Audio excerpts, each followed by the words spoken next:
Olá, meus queridos do sétimo ano, vamos então fazer a semana 5 desse PET, que eu tô doida pra acabar logo com isso. Vamos lá. O tema de vocês é humanismo e renascimento. Nós vamos aqui para a breve apresentação do PET, vamos só falar um pouquinho disso aqui e vamos partir logo para as atividades. Vamos lá. A Idade Média foi chamada por muito tempo de Idade das Trevas devido ao domínio intenso da Igreja Católica sobre as pessoas. Esse termo foi criado pelos europeus da Idade Moderna, pois naquele momento a Europa passava por uma série de mudanças na forma como compreendia o mundo à sua volta, pois passaram a valorizar o uso da razão e a se inspirar na cultura grega. Gente, primeiro ponto principal aí.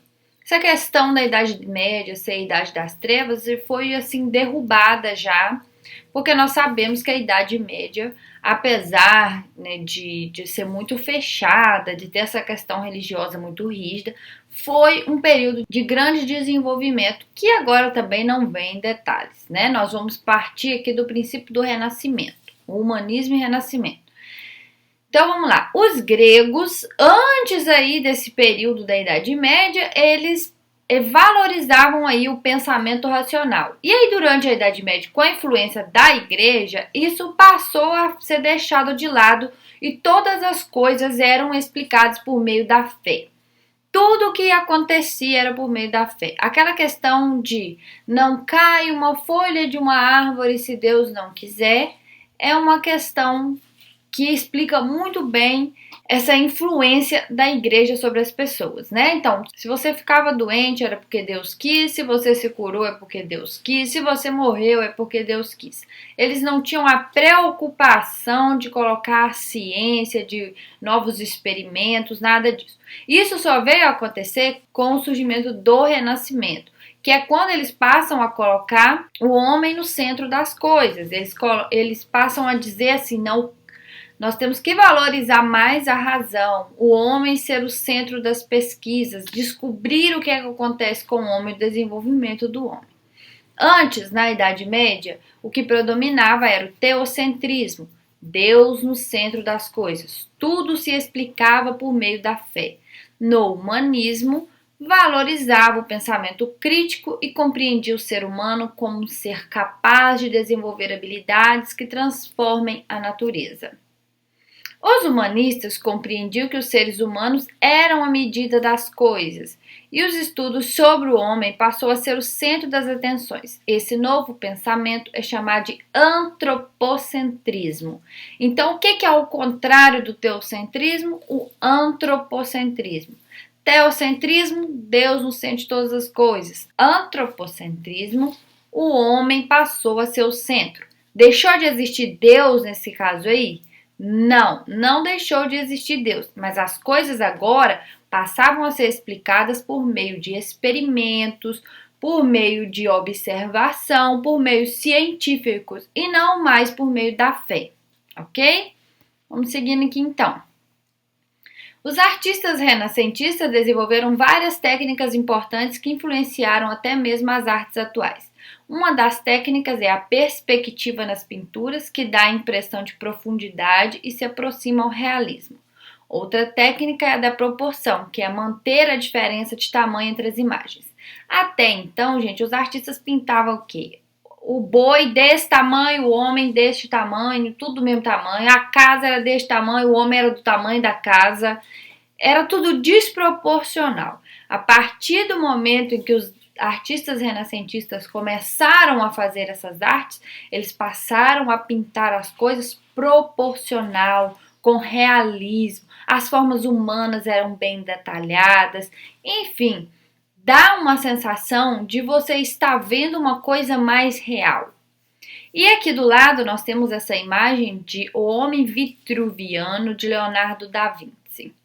Quando ele colocou essa imagem do homem aí, com a questão de que ele cabe dentro de um círculo perfeito, olha o círculo aqui, e dentro de um quadrado perfeito, ele quer dizer que o homem é perfeito, é o centro de todas as coisas.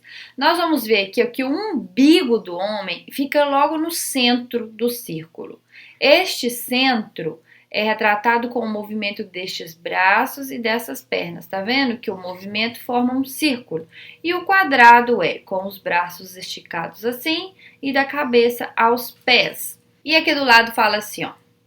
O homem vitruviano feito por Leonardo da Vinci, que representa um homem de braços e pernas abertas dentro de um círculo quadrado, representando que o homem é a medida de todas as coisas, como pode ser observado na imagem ao lado. A principal característica do Renascimento, então, é o racionalismo, ou seja, olha aqui que eu coloquei destacado, utilizar a razão para questionar todas as coisas. Então, todas as vezes que você ouvir falar de renascimento, você tem que associar a razão ao questionar todas as coisas para descobrir a razão daquilo existir. É observar do germinar da plantinha até o momento que ela vai virar uma grande árvore e dar frutos. E no período aí, no final da Idade Média para a Idade Moderna, o que eles questionavam muito? Eram os dogmas da Igreja Católica. Por quê? Porque os renascentistas não aceitavam a posição religiosa sobre o fundamento do mundo. A postura crítica é o princípio básico do pensamento científico, pois para fazer ciência é preciso que se questione o mundo observável, crie hipóteses que devem ser comprovadas por meio de experimentos. Alguns pensadores se destacaram no período, como Galileu Galilei, com a teoria heliocêntrica, que diz que a Terra gira em torno do Sol e não o contrário. E também nós tivemos aqui outro pensador da época, foi o Erasmo de Roterdã, que discutia sobre o livre-arbítrio. Então vamos aqui para as atividades. Atividade número 1. Complete o quadro com a explicação sobre as visões de mundo abaixo. Teocentrismo. Teocentrismo que coloca Deus no centro das coisas. Explicam as coisas por meio da fé e vontade de Deus. E o antropocentrismo é: o homem era o centro do universo, os seres humanos eram a medida de todas as coisas, e os estudos sobre o homem passou a ser o centro das atenções. 2. Observe o desenho do homem vitruviano de Leonardo da Vinci, aquele que nós acabamos de olhar ali, e responda: qual a visão de mundo ele representa? A visão do antropocentrismo. Quais as características permitem chegar a essa conclusão?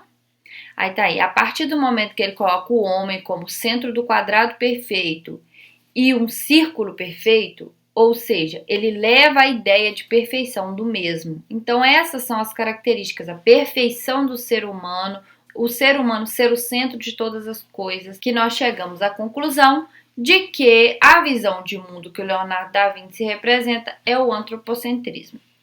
3. Explique por que o período do Renascimento tem esse nome. Porque eles reviviam ou faziam renascer a cultura clássica greco-romana, nas artes, na filosofia, na matemática, na literatura e etc. Então vamos lá, observe o quadro abaixo, né? Esse quadro aí da Santa Sé, pintado por Leonardo da Vinci. Identifique as características da arte renascentista nessa pintura. Então vamos observar esse quadro. Se você vê essa mesa aí e essa questão da sala parece que está fazendo assim, não te dá uma sensação de profundidade, de ter algo em primeiro plano e outras coisas lá atrás? Pois é, esta é uma das características, que é a questão da profundidade.